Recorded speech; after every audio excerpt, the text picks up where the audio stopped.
welcome everyone to a call for judgment.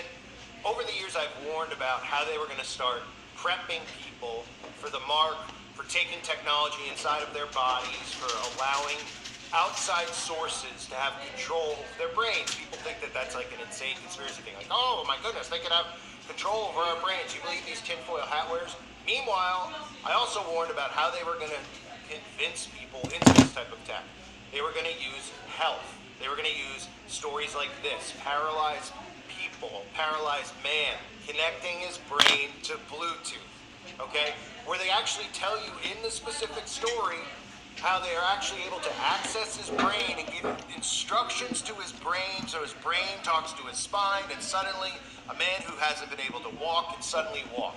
Everyone hears the story, they say what a miracle it is, how he needs technology like this, and they don't even read between the lines about how technology like this actually allows an outside source to send radio waves to the brain and control the brain, control the movements of the body. It's frightening, and people out there literally, they're telling you what they have the capability to do, but all they do is they see this and they go, isn't this wonderful that this paralyzed guy can walk? Yeah, it's great the paralyzed guy can walk, okay? But guess what? Okay, guess what? This type of technology is not good. And they're normalizing it through stories like this to get people on board to even have this type of technology in their body without even being paralyzed, because they'll say, wow, you know, I have a sore hip, but you know what? With this type of technology, I won't be sore anymore. And it'll continue on and on and on, where then they say, it'll make you faster, it'll make you stronger, it'll make you have more energy, and it's just normalized. But they start here. Take a look at this story about a paralyzed man and the technology inside of his body, including the Bluetooth. For more than a decade, Gert-Jan Oskam has been trying to relearn to walk. A motorbike accident in his late 20s left him paralyzed from the hips down, changing his life forever. But now, Oskam is back on his feet, thanks to groundbreaking digital implants in his brain and his spine. After 2 days, within 5 to 10 minutes, I could control my hips. It works like this. When Oskam thinks about taking a step, a brain implant picks up the signals and sends them to a computer strapped to his back. The computer decodes it, then transmits the signal to a device in his spinal cord, triggering his legs to move. Scientists say it's like a digital bridge that bypasses the damaged part of his spine. The patient has first to learn how to work with his brain signals, and we also have to learn how to correlate this brain signal to the spinal cord stimulation. Scientists were shocked to find it may have helped close the gap in his nervous system. In less than a year, Oskam gained the ability to walk with crutches even when the device is turned off. Life-changing abilities he didn't have after a previous experimental implant, which only let him take a few clunky steps. I am in full control of what the stimulation does, and that gives me a lot of freedom, which I didn't have with previous therapy. Researchers say it's an incredible step forward from older technologies that could detect brain signals or stimulate muscle movement, but not both. Putting all those components together in a human with spinal cord injury and having them talk in quasi-real time, it's a breakthrough, really. It's not a cure. Oskam can still only walk several hundred feet a day and stand without help for a few minutes. But for the first time since his accident 12 years ago, Oskam can do things most of us take for granted, like get out of a car or stand at a local pub. It was a long journey, but at the end I can really build functional things from it. A long journey now giving hope to other patients still striving to take that first step. So far, Oskam is the only person to experiment with this digital bridge, but Swiss scientists who published the case today in the peer-reviewed journal Nature say they're planning future studies involving people with paralyzed arms and hands, and even stroke victims. Tom? So again, when you hear a story like this, and people hear me, they're like, can you believe this guy? He's saying that this is a bad thing. This poor guy is paralyzed, etc., etc., etc. No, I don't even know about it now. For all we know, the guy might not be paralyzed, but let's just say hypothetically he is. Obviously, it's very nice, you know, I'm not against the guy who's paralyzed ever walking again. But I am against this type of technology. Now, you can look at this however you want. The guy had a cycling accident. The point isn't about the story of the guy. The point isn't about, oh, you know, you're against a poor guy who couldn't walk and now he can walk. But the zombies out there, that's what they would take from what I'm saying. Instead of taking what I'm really trying to say, and that is the technology and the ability to control the mind, right? People are like, you can't control someone's mind. Oh, yeah? Well, they flat out are telling you in this story that they have the ability to control a mind via implant. So, in other words, they can send his brainwaves, they can send instructions to his spine to move the right muscles. And they're like, that's great. Oh yeah, well why don't they start using that technology against people? Oh, they would never do that. Not the same government who's taking away all rights of its citizens. Not the same governments around the world, like China, for example, that's locking citizens up inside of their apartments and having armed guards there because they're afraid they might catch the common cough, and then the building catches on fire and people die and nobody's held accountable for it. Not these governments around the world. These are wonderful people. So let's look at the story. A man who was paralyzed in a cycling accident in 2011 has been able to stand and walk with an aid after doctors implanted a device that reads his brain waves and sends instructions to his spine to move the right muscles. The man was told he would never walk again after breaking his neck in a traffic accident in China, but has climbed stairs and walked for more than 100 meters at a time since having the operation. A few months ago, I was able to, for the first time after 10 years, to stand up and have a beer with my friends. That was pretty cool. I want to use it in my daily life.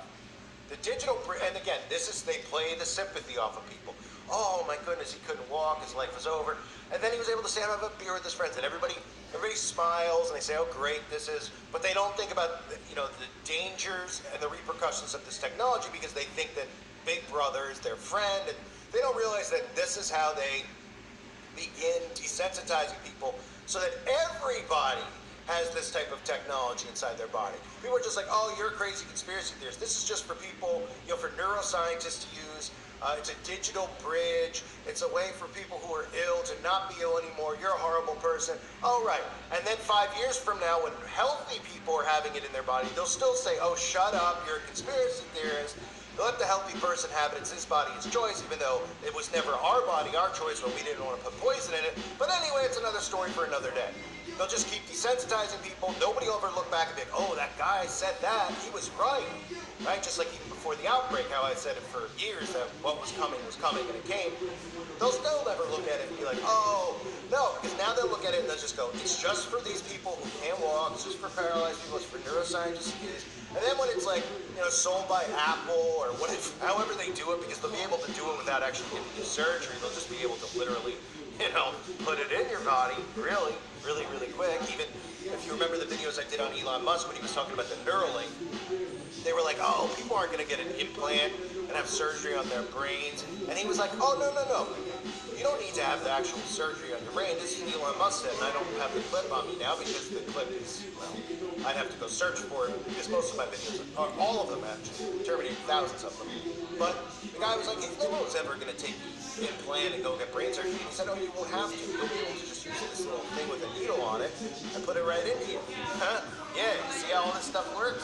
And lo and behold, we're currently going through the first trial run of Neuralink, but that'll be a separate video. So, again, desensitize.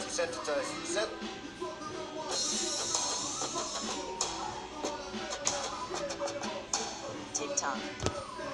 Desensitize people, and then suddenly it's like, well, this type of technology makes you a better person. Oh, did you know that this brain development technology can make people less hateful? Did you know this type of brain technology can make people more tolerant of other people? There'll be less violence, there'll be less crime, etc., etc. All they need to do is market it to people. Meanwhile, they don't go, well, if somebody can access my brain and send brain waves, you know, from my brain and control my movements, etc., etc., oh, come on, that's crazy to think that anybody would actually do that to an entire race of human beings, because we've never seen a governments before want to control its people. It's only happened since the beginning of governments and the existence of governments, but especially right now when we see them literally trying to control speech, and as Larry Fink said, control behavior, but they would never do that. We could trust them. Who would be the people actually pulling the string? Oh, stop it. Stop it. So in a previous trial, the man tested a system that recreated the rhythmic steps of walking by sending signals from a computer to his spinal cord. So again, from a computer, an outside source, outside of his body, to his spinal cord. Hello? Hi. Oh, I wonder what could actually send signals. Oh, right. Aren't there a lot of towers around us, like, that can send signals? Remember the video I did on Westworld? Right? Very similar, right? We've all been talking about it for a while. So, you know, what if they're like, oh, a computer? Like what? Someone's laptop? Oh, what are these quantum computer things? What are these towers that send out waves and signals? Oh, right. What are they all there for? They're there, Mr. Call for Judgment. They're there because everybody wants to be able to download the latest Puff Daddy song faster. Oh, right. Sorry. I couldn't, all this money that went into it, all the thousands, I mean, millions and billions of these things that are out there. Right, and so we can download faster. Wink, wink. Get a clue. They say for the latest let me go back to the sending the signals from a computer to a spinal cord. While the device helped him take several steps at once, the movement was quite robotic and had to be triggered by a button or sensor. Well, of course it's robotic at first, but it's well past advanced on that. They don't want you to, they're not going to come out and automatically show you the guy walking and running and sprinting. Baby steps, desensitize, prepare people. That's how mind control works. That's how they get everybody on board with everything. So, say what we've been able to do is reestablish communication between the brain and the region of the spinal cord that controls leg movement with a digital bridge, said Professor Georgine Courtine at the Swiss Federal Institute of Tech. He said the system could capture the thoughts of the man and translate those thoughts into stimulation of the spinal cord to reestablish voluntary leg movement. So, should I re-say that? Capture the thoughts of the man. So his thoughts are being read onto a computer, which is, again, that's something we need, right? Our thoughts being read onto a computer. God forbid, pre-crime, anyone? Have one bad thought fly through your mind, like, hey, I want to punch this guy in the face. Oh, where? The police search your door. Oh, you're questioning Big Brother controlling your thermostat? Where? Police search your door. Oh, my goodness, you don't believe that certain people who tuck should be allowed to come into your home and hang out with your kids? Where? Oh, we're at your front door. Right? So they're even telling you here that they flat out can read your thoughts, which I've covered many times over, but still. In the article, I mean, when somebody hears this, their response will just be this, the zombie out there. That is so great. It can walk again. What a miracle. Wait a minute, let's rewind you. Somehow, a computer is talking to his brain, which is talking to his spinal cord. The computer is reading his thoughts on whatever he's thinking. He's thinking, I want to go over there and grab a beer. Oh, the computer can read that. And then automatically the computer will send those motions to his body so he can go do it. Right. No, they don't think that. They don't think that. They don't know anything about quantum computers. They don't know anything about the towers, the 5G towers, and the eventual 6G towers, which are right around the corner. No. Nobody's concerned. Just us. But we're all tinfoil hat wearers because we're not smiling about the story. I'm not here gushing over the story, so I'm a horrible, hateful person who should be locked up. Unbelievable. The device does not produce swift strides, they said. Yeah, again, not yet. And they say, described in nature allowed for more natural movements than before because standing up and walking were initiated and controlled by thinking about the actions. The signals stimulate muscles needed to flex the hip, knee, and ankle. And again, technology, I've covered this, the thought, technology, I'll continue to cover it. They say the device also appears to boost rehabilitation. After more than 40 training sessions with the implant, the man who did not sever all the nerves in his spine regained some control over his legs even when the device was turned off. The doctors believe that reconnecting the brain and spine helps to regenerate spinal nerves, recovering some of the patient's lost control. While the work is at an early stage, the researchers hope that future miniaturized devices will help stroke patients and paralyzed people to walk. Yeah, miniaturized, in other words, because people are just like, inside your body. Like it's a big chip. Oh no, it's going to be something that you can actually shoot into someone's body. Okay? And we know what's currently just happened. Excuse me, what currently just happened? I forget. I totally forget. Anyway, miniature devices, nano, will help stroke patients and paralyzed people to walk, move their arms and hands and control their functions, such as the bladder, which is often affected by spinal cord injuries. So, just what we need, right?